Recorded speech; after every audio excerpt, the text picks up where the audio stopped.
I've been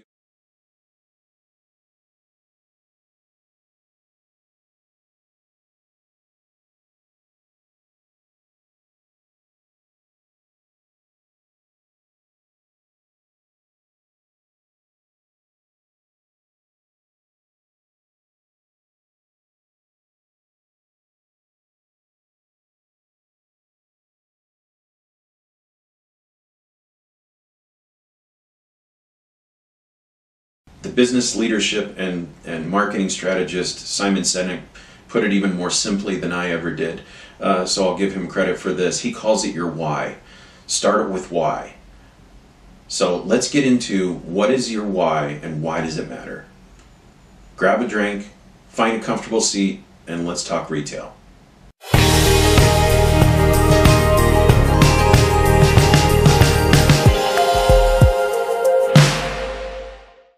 In just about everything that we do in life, we follow a similar process.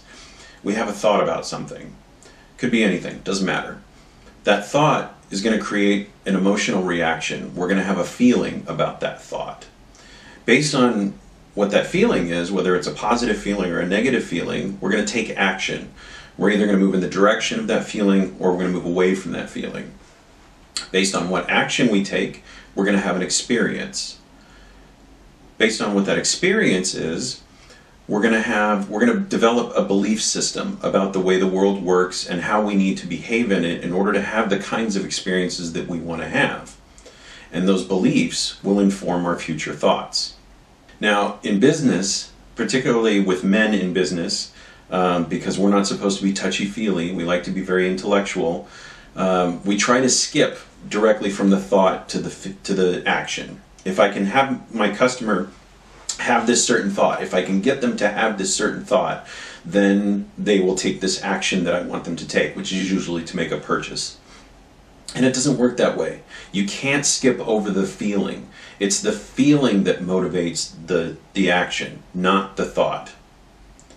And it's the feeling that gets people to make purchases.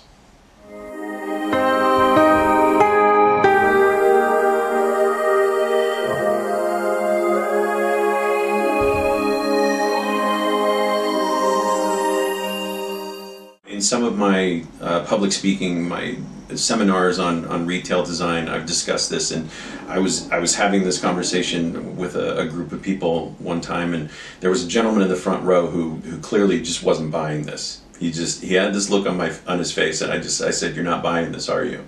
And he said, "Well, no." He's like, some people may be very emotional and they may make decisions based on emotions, but not me. I'm very intellectual. And I said, "Okay, well, what was the last major purchase that you made?"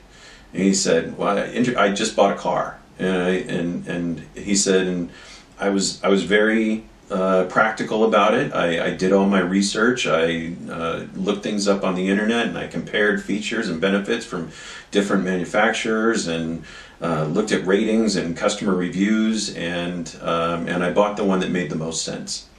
And I said, "Wow, okay, well, that's a lot of research that you did there." I said, that must have made you feel like you made a really smart decision." And he said, "Well, yeah." And I said, and feeling like you made a smart decision probably made you feel safe, didn't it? Like you were making the safe, smart choice."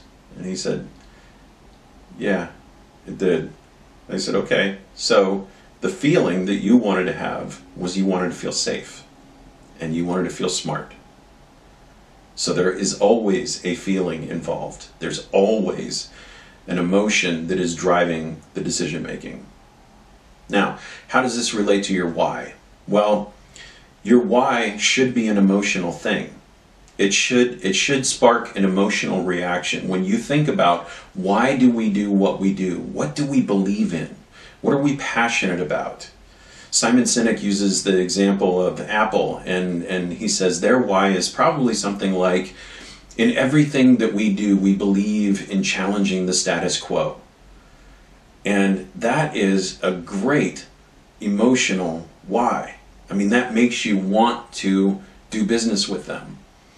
If your why doesn't spark an emotional trigger in you, if you're thinking, well, this is probably my why, this is probably the sponsoring thought, as Neale Donald Walsch referred to it, upon which all of our other decision making happens, if that doesn't trigger some sort of an emotional response in you, it's probably not. You're probably not there yet.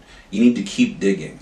You need to really get down to what is the fundamental belief that we have as a company upon which all of our decision making depends, upon which everything else is built. If you can find that why, then you're going to figure out how to connect with your customer who shares that why.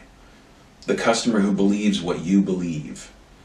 And if they walk into your store and they look around and they immediately see, this company believes what I believe, then they're going to want to buy from you.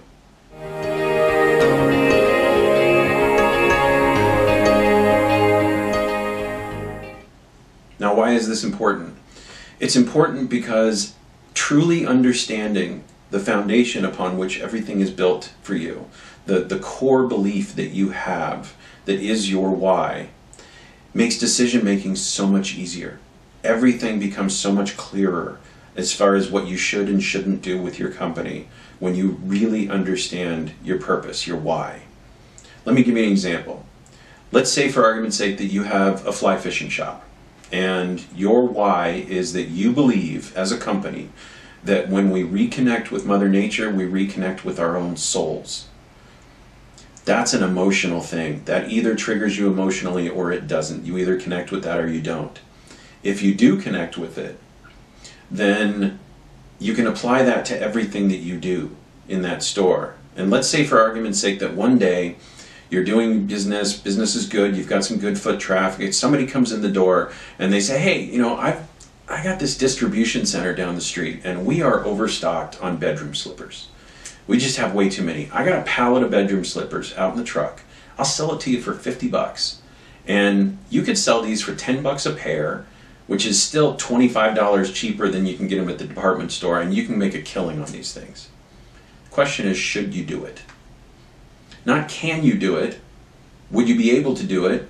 Because of course you can. You've got customers, your customers have feet, they probably wear bedroom slippers. If they walk in the door and they see some decent looking bedroom slippers that are 10 bucks instead of 35 bucks, they'll probably buy them. And you could make some money on that. The question is, should you?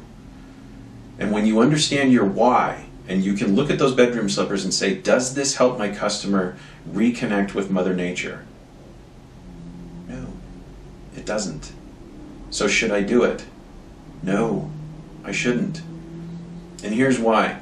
Not only should I not do it because it's not in alignment with everything else that I'm doing, but I shouldn't do it because not being in alignment with everything else that I'm doing compromises everything else that I'm doing. When the customer walks in the store and they see some random product that doesn't align with your why, then it compromises and makes them question everything else in your store and whether everything else in your store aligns with your why.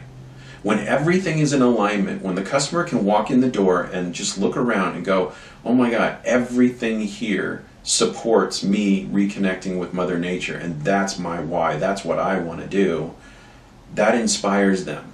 That gives them that feeling that motivates the action of the purchase. So I'm going to recommend to you that you go out and pick up a copy of Simon Sinek's Start With Why.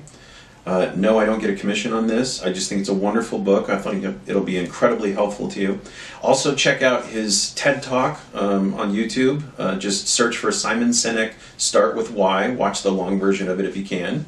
I think it'll inspire you, and it'll help you to figure out what your why is so that you can inspire your customers and build your business around your why. I hope this was helpful for you. Be sure to click the subscribe button for future videos. Leave us a comment about your experiences searching for your why, and ask any questions that we can answer in future videos. And let's keep talking retail.